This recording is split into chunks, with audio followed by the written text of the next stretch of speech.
առաջին պատահած դուրն ենք մտել ուղղակի անդամ եմ падգամավոր ես իմ լիազորությունների շրջանակում հերթականությունը կներեք ճիշտ է դուք կնախընտրեիք որ առաջ ես մոտ մտնեին բայց ես որպես падգամավոր ես նախընտրեցի սկզբից մենք նախընտրեցինք սկզբից բժշկին մասնագետին ապահովագրական համակարգում գործառույթ իրականացնող ամենակարևոր անձանց հանդիպել հետո նոր բայց ամենակարևոր անձինք ամեն դեպքում աշխատում են կազմակերպության մեջ, այնպես չի որ առանձին, այո, դրա համար երևի թե կազմակերպության ղեկավարությունն էլ պետք է տեղի առնի։ Մենք կազմակերպության ղեկավարությանն էլ կայցելենք, խնդիր չկա բացարձակապես, անպայման այսօր կայցելենք նաև կազմակերպության ղեկավարին։ Որովհետև մեզ համար, մինչև ձեր ասել, մեզ համար դա նույնպես կարևոր է։ Ձեր վերաբերմունքը, ձեր մոտեցումները, ձեր տեսած խնդիրները, ձեր վերհանած խնդիրները, ձեր առաջարկությունները մենք անպայման կուզենք լսել։ Շատ լավ։ Մենք անպայման ձեզ կայցելենք, շնորհակալություն։ Մենակ ադմինիստրացիայի տեղն էլ որ ասեք, սիրով կմոտենենք։ 3-րդ հարկ 52 կաբինետ տնօրենի սենյակ։ Շատ բարի։ Մենք Շնորհակալ ենք ձեր հրավերի համար, անպայման կայցելենք։ Չնայած հրավերին ենք կայցելելու։ Եթե կան հարցեր Չէ, երևի ամփոփել ուզում էի հարցնել, որ տեսեք, թերապևտը, մանկաբուժը, պացիենտը գալիս է առաջի հերթին իր մոտ։ Բժիշկը հետազոտում է, լսում է, դիֆերենցիում է, տրիաժը անցկացնում, ինչից հետո ենթադրություն է անում, որ օրինակ սա իր մասնագիտականը չի պետք է ուղարկել նեղ մասնագետի մոտ։ Արդյոք դա աշխատանք չի, որի համար որ բուժաշխատողը պետք է վարձատրվի։ Ես նորից ասեմ, ես դա իմ սուբյեկտիվ կարծիքն է, ես համարում եմ, որ քանի որ հիվանդին վարելու է եւ բուժելու է նեղ մասնագետը, դա իրեն Իսկ հիվանդն է։ մանկաբուժը պեր կապիտա ստանում է, չէ՞։ Всё, այդ պարագայում շատ արդարացի է, միանշանակ։ Ես կարծում եմ դա է ստանում եւ կներեք պեր կապիտայի գործակիցը ավելացել։ Շատ լավ է։ Եվ ապահովագրական Իսկ ապահովագրական խորհրդատվությունների համար վճար ստացել են բուժաշխատողները։ Խորհրդատվությունների համար այո, ստացել են նեղ մասնագետները։ Միայն նեղ Մասնագետների հարցը դեռ քննարկվում է։ Այնտեղ պետք է զտել ճիշտ ասած խորհրդատվությունները, որն է, ասենք, միայն նեղ մասնագետի, նաև նեղ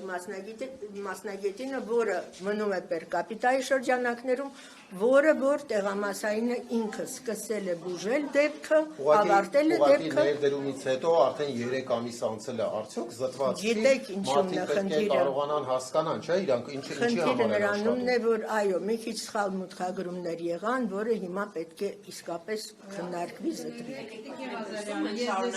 Ձեր ասածից հարց առաջացավ ինձ մոտ։ Այսինքն 3 ամիս բժիշկը աշխատել է եւ կարող է հետազոտության արդյունքում պարզվի, որ ինքը այդ բանը չպետք է աներ ու չիմանալու արդյունքում աշխատել է։ Նա պետք է չվճարվի, որովհետեւ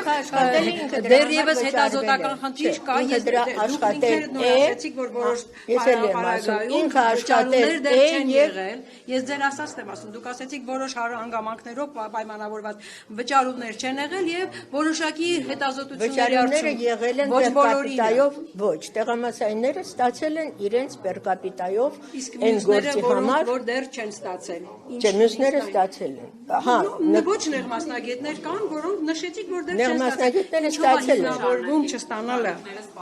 Տեղամասայինների մասին է խոսքը։ Տեղամասայինները ստացել են պեր կապիտայով իրենց աշխատավարձը։ Հարցի կողմն եք ասում, ես այն մյուս կողմն եմ արդեն ուզում ասնել։ Այն մարդիկ, ովքեր որ դեռևս չեն վճարվել որոշակի հետազոտությունների անհրաժեշտության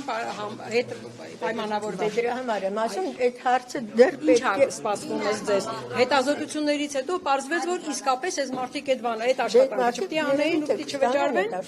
Չէ, իրանք դրա համար վճարվել են։ Էլի, տեսեք, որ ասում եք սխալ մուտքագրումներ են եղել։ Արդյոք նեղ մասնագետների մոտ սխալ մուտքագրում չի եղել, որ նեղ մասնագետներին ֆիլտրել եք, արդեն տրիաժը արել եք, վճարումը արել եք, իսկ ընդհանուր պրոֆիլին դեռևս չենք արել։ Նեղ մասնագետների մոտ մի փոքր ավելի քիչ էր այցելությունները, դրա համար մի քիչ ավելի հեշտ է։ Չէին թե կոդեր չունեին, մուտքագրեին։ Շատ դեպքերում կոդերներ են Կոդերը ուշադրել։ մի փոքր ուշ եկավ, բայց հա, հունվարին եկավ ավելի։ Գինեկոլոգիայի բաժին ասենք կա Գրիգորյան։ Այո։ Խնդիր չկա, մենք ուղղակի բժշկի ձայնը նախաձեռնող խմբով դիմել ենք ազգային ժողով, մեր գործընկեր պատգամավորները միացել են մեզ, մենք շրջում ենք Երևանի եւ Հայաստանի պոլիկլինիկաներով, կոնկրետ պոլիկլինիկայից որևէ ահազանգ չի եղել։ Մենք ուղղակի շրջելու ենք եւ տեսնենք բուժաշխատողները ինչ դիտարկումներ ունեն, ինչ նկատառումներ ունեն, ինչ պետք է անեն պետական մարմինները, որպեսզի համակարգը հարատև գործի եւ մեր բնակիչներին շարունակի սպասարկել։ Որովհետեւ երբ որ մենք մտնում ենք օրինակ ինչ-որ բուժաշխատողի մոտ եւ իմանում ենք, որ 3 ամիս անցել է ու այդ մարդը չի ստացել իր խորհրդատվությունների աշխատավարձը, ես որպես բժիշկ ասեմ 3 ամիս չվարձատրվեմ, իմ մոտիվացիան կկորի ամբողջապես աշխատելու բժիշկ։ Դրա համար եկեք ճիշտ հասկանանք, ես հասկանում եմ, որ մասնակի վճար եղել է, պեր կապիտայով վճարվել են, բայց մենք գնում ենք այն ուղղությամբ, որպեսզի համակարգը երկար աշխատի, որ պացիենտներին երկար սպասարկի։ Դրա համար առաջի հերթին այդ համակարգի առաջամարտիկը, բուժաշխատողը, պետք է իր աշխատանքային պայմաններից, ստացած վճարից եւ արկա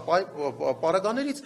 գոհ լինի։ Չենք կարա մենք դժգոհ բուժաշխատողով ունենանք հարատև աշխատող ապահովագրական համակարգ։ Եվ մենք ոչ թե ահազանգի վրա ենք միայն գնում, ահազանգերը բազմաթիվ են, հավատացնում եմ ձեզ, կարող եք մտնել նույնիսկ նախարարի տեղադրած նյութերի տակ, մեկնաբանությունները կարդալ, տեսնել ինչքան ահազանգեր կան։ Բժիշկների, պացիենտների, մենք ոչ թե ահազանգով ենք գնում, մենք սենց պարբերաբար շրջելու ենք, չենք տեղեկացնելու որևէ պոլիկլինիկայի, ոչ ադմինիստրացիային, ոչ նախարարությանը, հանկարծակի մտնելու ենք որևէ բժիշկի, տեսնենք, հարցնենք, ինչ նկատառումներ ունեն, որովհետև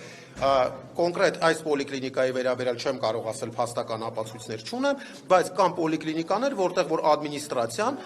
վարչական լծակով ստիպում է լռեն բժիշկները։ Իսկ նման բանը այդ ստրկատիրական համակարգը անթույլատրելի է բժշկական ոլորտում, որովհետև բուժաշխատողը պետք է կարողանա իր կարծիքն է արտահայտի, դժգոհությունն է, գոհունակությունն է ասի, մտանք բուժաշխատողի մոտ։ Շատ լավ բժիշկեր ասեց, համ գոհունակությունները ասեց, որ շատ լավ համակարգ է, պացիենտերին օգուտ է տալիս, համ իր դիտարկումները ասեց, որ խնդիր ունի, այս ինչը ճիշտ չի, այս ինչը սխալ է, ախր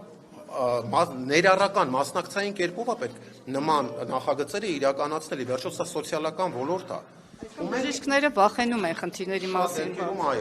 Շատ դեպքերում այո, վախենում են խնդիրների մասին բարձրաձայնել, որտեղ շատ բժշկական կենտրոններում տնօրենը ասում է ձեն հանես դիմումդ գրի գնա։ Եթե հարկ ասու, որ ձեր մոտ չի եղել, բայց այդպիսի դեպք արձանագրվել է, ես ուզում եմ նաև մեր հանրությանը տեղեկացնել, որ այս հանդիպման մասով մենք ուղիղ եթերում ենք խոստացել, երբ որ այս մասով ազգային ժողովի լսումներ էին եւ այդ քննարկման ժամանակ մենք արձանագրեցինք, որ տարբեր բժիշկներ ունեցել են մասնագիտական իրավունքի կոպիտ խախտումներ, երբ նրանց ուղակի հեռացրել են աշխատանքից իրենց տեսակետը կամ նախարարին քննադատելու համար հանրային տիրույթում, դրա համար մենք որոշեցինք գնալ, ձեր մոտ չի եղել, բայց հիվանդանոցներ կան եղել են, որ հիվանդանոցը հեռացրել է նախարարին քննադատելու համար եւ նաեւ եղել է խիստ նկատողության դեպքեր բժիշկներին, այսինքն մենք այդ եզրահանգմանը, երբ որ եկանք, որ բժշկական հանրույթի իրավունքները ոտնահարվում են, որոշեցինք, որ մի հարմար օր գնանք եւ այսօր այդ հարմար օրն էր, որպեսզի մենք սկսենք մեր շրջայցերը ամբողջ հանրապետությունով ու կարձանագրենք այն բոլոր խնդիրները, որոնք որ իրականում կան եւ օրինակ այսօր բերել են ազգային ժողով նույն ապահովագրության հետ կապված որոշակի փոփոխություններ, նաեւ դա հնարավորություն է, որ մենք առաջի ձեռքից ստացած ինֆորմացիան այնտեղ քննարկենք, որովհետեւ ծանրաբեռնվածությունը գիտեք մեծանալու է եւ տաքսովարորդներն են արդեն ներգրավում, այսինքն ձեր ծավալը ապահովագրության շատ ավելի մեծանալու է, այո, բայց ես էլի եմ ուզում ասեմ, որ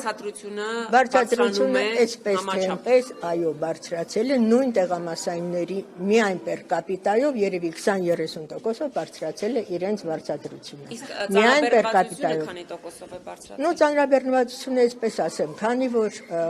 մանկաբույժների տեսանկյունից առանձնապես մեծ փոփոխություն չի եղել, որովհետև այսպես թե այնպես իրենք այն ժամանակ էլ պետպատվերով էին սպասարկվում, մինչև 18 տարեկան երեխաները մեծ փոփոխություններ մանկաբույժների աշխատանքում չի եղել։ Փոփոխությունը եղել է այո, թերապևտների մոտ,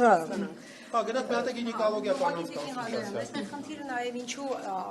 ինչու մենք սրան գնացինք, որովհետև երբ որ հարցը բարձրացնում են նախարարի առջև եւ ասում ենք, որ բժիշկները բարձրաձայնում են մտահոգությունների մասին, որոնց պետք է լսել, որոնց պետք է արձագանքել ու լուծումներ տալ, պետք է նախարարը ուղղակիորեն պատասխանում է, որ իրենք հանդիպում են առանձնակի մասնագետների հետ եւ առանձնակից լսում են։ Այսինքն ստացվում է, որ իրենք խնդիրների մասին լսում են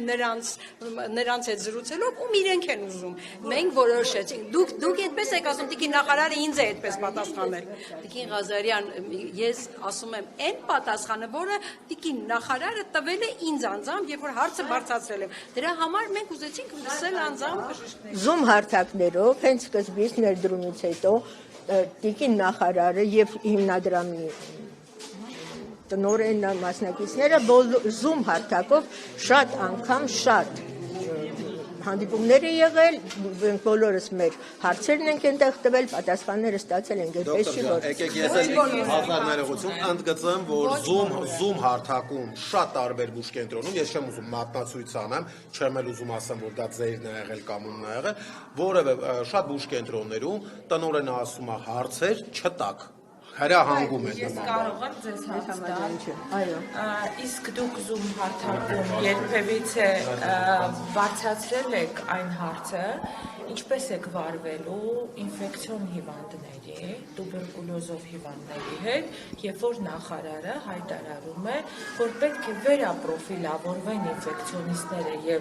ֆիզիատրները, այլևս պոլիկլինիկաներին այդ մասնագետները ակտուալ չեն եւ պետք է դառնան ընտանեկան բժիշկներ։ Այդ հարցը դուք որպես փորձարու, ես ձեզ ճանաչում եմ երկար տարիների պրոֆեսիոնալ, այդ հարցը տվել եք կամ ինչպես եք դուք որպես